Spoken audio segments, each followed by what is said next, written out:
चांद का वो इलाका जिसके नाम से ही डरते हैं रूस और अमेरिका, ये जगह आखिर इतनी भयानक क्यों है? क्या इस अंधेरी दुनिया में एलियन है? चांद की उसी अंधेरी दुनिया को जीतने के बेहद करीब पहुंचा हमारा चंद्रयान। दोस्तों, जिस दिन से हमारा चंद्रयान 3 मिशन लॉन्च हुआ है, तभी से एक बात हम सभी बार बार सुनते आ रहे हैं कि चंद्रयान 3 के उस इलाके में लैंड करने जा रहा है जहां आज तक दुनिया की कोई भी स्पेस एजेंसी नहीं पहुंच पाई। चांद की एक रहस्यमय दुनिया जिसके बारे में किसी को कुछ मालूम नहीं है। जी हां, हम बात कर रहे हैं चांद के दक्षिणी ध्रुव इलाके की, एक ऐसा इलाका जहां हमेशा अंधेरा रहता है और खून जमा देने वाला सर्द तापमान भी। क्या आपने कभी सोचा है कि 1972 के अपोलो मिशन के बाद नासा वापस चांद पर क्यों नहीं गया? क्यों रूस की स्पेस एजेंसी रोसकॉसमोस ने 1976 के बाद अपना अगला मून लूनर मिशन भेजने में 47 साल का समय लगाया? क्या चांद से जुड़ा कोई ऐसा रहस्य है जो आम इंसानों से छुपाया गया है? आज की इस वीडियो में हम चांद की अंधेरी दुनिया के इन्हीं रहस्यों को समझेंगे और साथ ही आपको बताएंगे कि चंद्रयान 3 को इस इलाके में लैंड कराने के लिए इसरो ने क्या खास प्लान बनाया है। इसलिए वीडियो को अंत तक जरूर देखिएगा। दोस्तों, जैसा कि आप सभी जानते हैं, चंद्रयान 3 ने 14 जुलाई 2023 के दिन श्रीहरिकोटा के सतीश धवन स्पेस सेंटर से अपनी एक लंबी उड़ान भरी थी और इस समय से सभी मुश्किलों को पार करते हुए चांद के आखिरी ऑर्बिट में ये पहुंच चुका है। अब आगे इसके लैंडर की डी ऑर्बिटिंग शुरू की जाएगी और धीरे धीरे इस करके 23 अगस्त की शाम ये चांद के दक्षिणी ध्रुव पर लैंड कर जाएगा। लेकिन यही आखिरी पड़ाव इस पूरे मिशन का सबसे मुश्किल पार्ट है।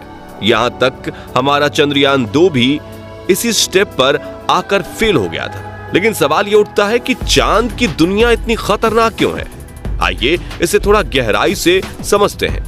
दोस्तों, हमसे 3,84,400 किलोमीटर की दूरी पर मौजूद चंद्रमा हमारी पृथ्वी की एक नेचुरल सैटेलाइट है। धरती से देखने पर यह भले ही हमें गोल नजर आता हो, लेकिन हकीकत में ये भी पृथ्वी की तरह थोड़ा अंडाकार है। चांद का वायुमंडल बहुत ज्यादा पतला है और ये हीलियम, ऑर्गन, सोडियम और पोटेशियम से मिलकर बना है। चांद पर पानी भी मौजूद है जिसकी खोज साल 2009 में हमारे चंद्रयान 1 ने की थी।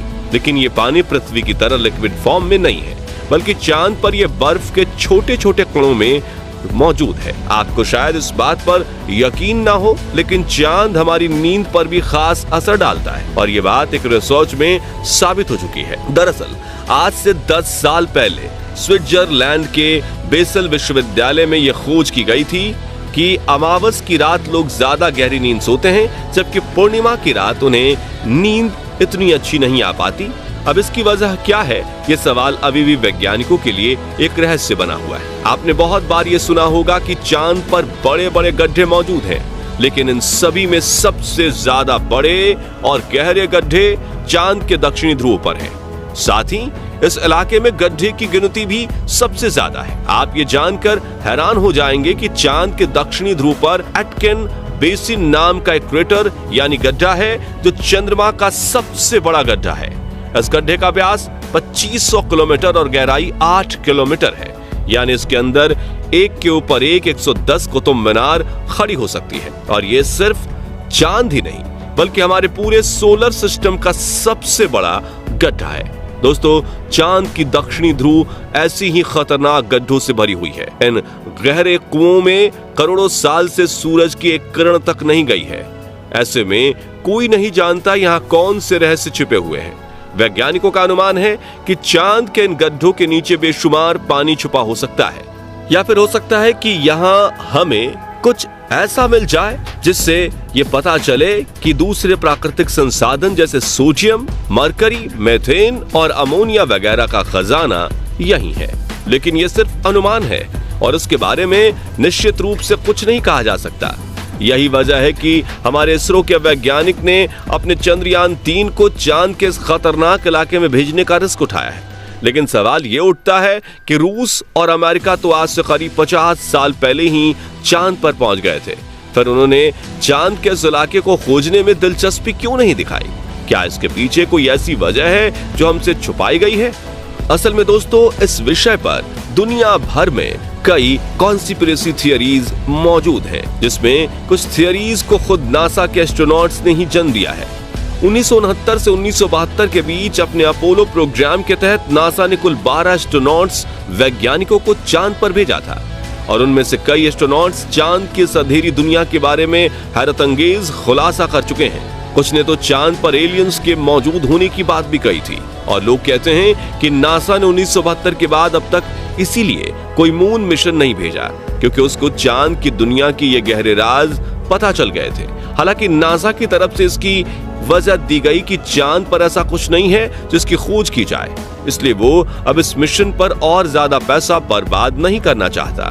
खैर, सच क्या है ये हमें आज नहीं तो कल पता चली जाएगा। फिलहाल हमें इतना मालूम है कि इसरो वो पहली स्पेस एजेंसी है जिसने चांद के दक्षिणी ध्रुव पर जाने की कोशिश की। भले ही रूस का लूना 25 हमसे कुछ घंटे पहले चांद के इस इलाके में लैंड कर जाए, लेकिन यहाँ पहुंचने की कोशिश हमारे वैज्ञानिक साल 2019 में चंद्रयान 2 के दौरान ही कर चुके हैं। हालांकि वो मिशन पूरी तरह से सक्सेसफुल नहीं हो पाया था क्योंकि चांद से केवल 2.1 किलोमीटर दूर चंद्रयान 2 का संपर्क इसरो से टूट गया था और एल्टीट्यूड मिसकैलकुलेशन के चलते इसका लैंडर चांद की सतह पर क्रैश कर गया था। दोस्तों, चांद के दक्षिणी ध्रुव को सिर्फ इसके गड्ढे ही इतना खतरनाक नहीं बनाते, बल्कि यह बेहद ठंडा तापमान भी इस जगह के भयानक होने की एक बड़ी वजह है। असल में चांद के इस इलाके में कभी भी धूप नहीं पड़ती, जिसके चलते यहाँ कुछ हिस्सों का तापमान -150 डिग्री सेल्सियस तक पहुंच जाता है। इतनी ज्यादा ठंड हम इंसानों के सरवाइव करना तो दूर की बात, यहाँ भेजे जाने वाले लैंडर और रोवर्स का काम करना भी हद से ज्यादा मुश्किल बना देते हैं। यही वजह है कि इसरो से पहले कोई भी स्पेस एजेंसी चांद के इस इलाके में अपना मिशन भेजने की हिम्मत भी नहीं कर पाई। अब अगर चंद्रयान 3 की बात करें तो इसरो वैज्ञानिकों ने इसको चंद्रयान 2 की हर एक कमी और गलती से सीखकर पहले से कहीं ज्यादा मजबूत और एडवांस बनाया है ताकि ये मुश्किल से मुश्किल परिस्थिति में सफलतापूर्वक लैंड कर पाए। उदाहरण के लिए पिछली बार चंद्रयान 2 के लैंडर में 5 थ्रस्टर्स लगाए गए थे, लेकिन इस बार लैंडर के बैलेंस को ध्यान में रखते हुए इसके अंदर 4 और भी ज्यादा पावरफुल थ्रस्टर्स इंस्टॉल किए गए हैं। साथ ही इस बार विक्रम लैंडर की लेग्स को भी पहले से ज्यादा बड़ी और मजबूत बनाया गया है और इसकी फ्यूल कैपेसिटी भी चंद्रयान 2 से ज्यादा है ताकि जरूरत पड़ने पर इसका इस्तेमाल किया जा सके। और सबसे जरूरी चीज कि इस बार चंद्रयान 3 कैलेंडर में लगा on board computer system landing site को एनालाइज करने के लिए तस्वीरों की जगह लाइव वीडियो का इस्तेमाल करेगा और इसको ये वीडियो पहुंचाने का काम करेंगे लैंडर हॉरिजॉन्टल वेलोसिटी कैमरा यानी LHVC। इसके अलावा चंद्रयान 3 में वैज्ञानिकों ने सभी तरह के सेंसर्स की संख्या भी पहले से ज्यादा रखी है ताकि कोई सेंसर अगर किसी वजह से फेल भी हो जाए तो उसकी जगह दूसरे का इस्तेमाल किया जा सके। साथियों, वो कहावत है ना कि दूध का जला छाछ भी फूंक फूंक कर पीता है, बस इसरो का हाल वैसा ही है। इस बार वैज्ञानिकों ने अपनी तरफ से किसी भी तरह की कोई कमी नहीं होने की गुंजाइश छोड़ी है और हर एक इक्विपमेंट को सर्दी, गर्मी और हर तरह के हालातों में टेस्ट करने के बाद ही चंद्रयान 3 में लगाया गया है। यहाँ तक कि वैज्ञानिकों ने उबड़ खाबड़ जगहों पर इसकी लैंडिंग का भी कई बार टेस्ट किया है। इन सब चीजों को देखते हुए यह कहना पूरी तरह से सेफ होगा कि 23 अगस्त के दिन शाम को करीब 5:47 पर हमारा चंद्रयान 3 सफलतापूर्वक लैंड कर जाएगा, जैसा कि इसरो का प्लान है।